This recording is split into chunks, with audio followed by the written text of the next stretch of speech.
കടുത്ത ചൂട്. പാലക്കാട് ജില്ലയിൽ വിദ്യാഭ്യാസ സ്ഥാപനങ്ങൾക്ക് നിയന്ത്രണം ഏർപ്പെടുത്തി ജില്ലാ കലക്ടർ.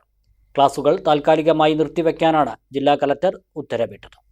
ഉയർന്ന താപനില പരിഗണിച്ച് പാലക്കാട് ജില്ലയിലെ സ്കൂളുകൾ, കോളേജുകൾ, കോച്ചിംഗ് സെന്ററുകൾ ഉൾപ്പെട്ട വിദ്യാഭ്യാസ സ്ഥാപനങ്ങളിലെ ഫിസിക്കൽ ക്ലാസുകൾ ഏപ്രിൽ 20 മുതൽ ഉടൻ താൽക്കാലികമായി നിർത്തിവെക്കാൻ ജില്ലാ ദുരന്ത നിവാരണ അതോറിറ്റി ചെയർപേഴ്സൺ കൂടിയായ ജില്ലാ കലക്ടർ ഉത്തരവ് പുറപ്പെടുവിച്ചു.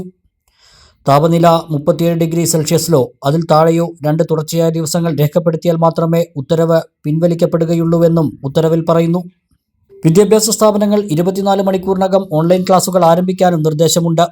ഹീറ്റ് സ്ട്രോക്ക്, ഡീഹൈഡ്രേഷൻ എന്നിവയ്ക്കുള്ള സാധ്യത, ക്ലാസ് മുറികളിലെ മിതമായ താപനില, വെന്റിലേഷൻ സൗകര്യങ്ങളുടെ അഭാവം, വരും ദിവസങ്ങളിലെ താപനില കുറയാനുള്ള സാധ്യത കുറവ് എന്നിവ പരിഗണിച്ചാണ് ഉത്തരവ് പുറപ്പെടുവിച്ചത്. ഒരു വിദ്യാർത്ഥിക്കും അക്കാദമിക് തലത്തിൽ നഷ്ടങ്ങൾ ഉണ്ടാകരുതെന്നും ഉത്തരവിൽ പറയുന്നു.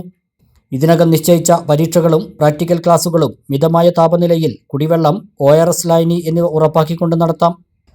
ഒഴിച്ചുകൂടാൻ പറ്റാത്തതും ഓൺലൈനായി സാധ്യമാകാത്തതുമായ ലബോറട്ടറി, ക്ലിനിക്കൽ, പ്രാക്ടിക്കൽ പരീക്ഷകൾ ചെറിയ ബാച്ചുകളായി 2 മണിക്കൂറിൽ കൂടാത്ത സമയപരിധിക്കുള്ളിൽ മതിയായ വെന്റിലേഷനോടെയും മിതമായ താപനിലയും ഉറപ്പാക്കിക്കൊണ്ട് നടത്താവുന്നതാണ്.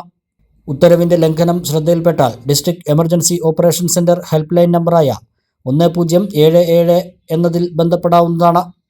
ഉത്തരവ് ലംഘിക്കുന്നവർക്കെതിരെ ഡിസാസ്റ്റർ മാനേജ്മെന്റ് ആക്ട് 2005 പ്രകാരം നടപടി സ്വീകരിക്കുമെന്നും ഉത്തരവ് വ്യക്തമാക്കുന്നു. കാർഷിക മേഖലയ്ക്ക് പുത്തൻ ഉണർവേകാൻ അഗ്രികൾച്ചറൽ സെന്റർ അടയ്ക്കാവുത്തൂർ.